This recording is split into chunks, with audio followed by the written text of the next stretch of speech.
আসসালামু আলাইকুম। বেশ কিছুদিন পর আর একটা ব্লগ নিয়ে আসলাম।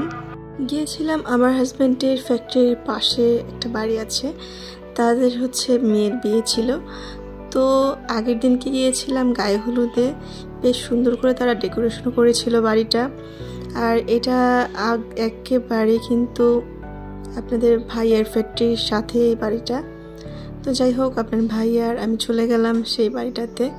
এই যে সুন্দরী বউটা খুব সুন্দর করে সেজে গুজে বসে আছে হলুদের সেটে। আর মেয়েটা আপনাদের ভাইয়ার বোন সম্পর্কেও হয়, একটু দূরের সম্পর্কের আত্মীয়। তারপরেও আপনাদের ভাইয়া তাকে ছোট বোন হিসেবে খুব ভালোবাসে। যাই হোক, আমরা দুজনে মিলে তাকে একটু হালকা পাতলা কিছু খাওয়ালাম। আর হলুদের দিনকে কিন্তু এমনিতেই মেয়েরা খেতে খেতে 12টা বেজে যায়। তো ও তো খেতেই পারছিল না, আমি জাস্ট ফ্রুটস খাইয়েছিলাম। তা আমরা কিছুক্ষণের মতো ছিলাম, থাকার পরে চলে গেছি। আর আপনাদের সঙ্গে অলরেডি আমি একটা ছোট ভিডিওতে শেয়ার করেছি, আমার শাশুড়ি মায়ের অপারেশন হয়েছে। এই জন্য আসলে কি খুব কম সময়ের জন্য এই বিয়ের দিন দুইটাতে আমরা গিয়েছিলাম, বেশিক্ষণ থাকতে পারি নাই। তো এই জন্য একদমই ছোট্ট একটা ভিডিও আপনাদের সঙ্গে শেয়ার করলাম। তো যাই হোক, হলুদের প্রোগ্রাম শেষ করে ফ্রাইডেতে ছিল বিয়ে।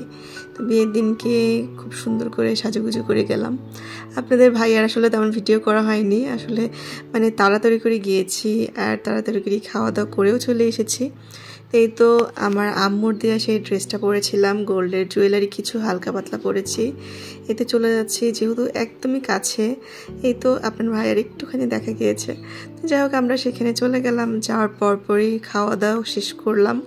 শেষ করে আবার কিছুক্ষণ ওয়েট করছিলাম বউকে দেখানোর জন্য আর জামাইকে দেখার জন্য, কিন্তু দেখতে পারলাম না। বউ পার্লার থেকে অনেক লেট করে বাড়িতে এসেছিল, এই জন্য। তো তারপরে আমরা চলে এসেছিলাম কিছুক্ষণ থেকেই। তো এই তো বাড়িতে আসার পরে কয়েকটা ভিডিও করলাম আপনাদের সঙ্গে। আর একটা কথা বলে রাখি, সেটা হলো, যেহেতু আমার শাশুড়ি মায়ের গল ব্লাডারের স্টোনটা অপারেশন করা হয়েছে, গল ব্লাডারটা পুরোটাই আর কি কেটে ফেলা হয়েছে। আমি চাই আপনারা সবসময় তার জন্য দোয়া করেন, তারা জন্য ভালো থাকে। সঙ্গে আমার নিজের আম্মুরও শরীরটা ভালো নেই, তার শরীরটা যেন ভালো থাকে, সবসময় দোয়া করেন। আমি জানি আমার ইউটিউবের পরিবার আমার নিজের পরিবারের মতো, তারা সবসময় আমাকে ব্লেসিংস দেয়, এটা আমার কাছে সবথেকে বড় পাওয়া। তো সবাই ভালো থাকবেন, আল্লাহ হাফেজ, আর আমার সঙ্গেই থাকবেন।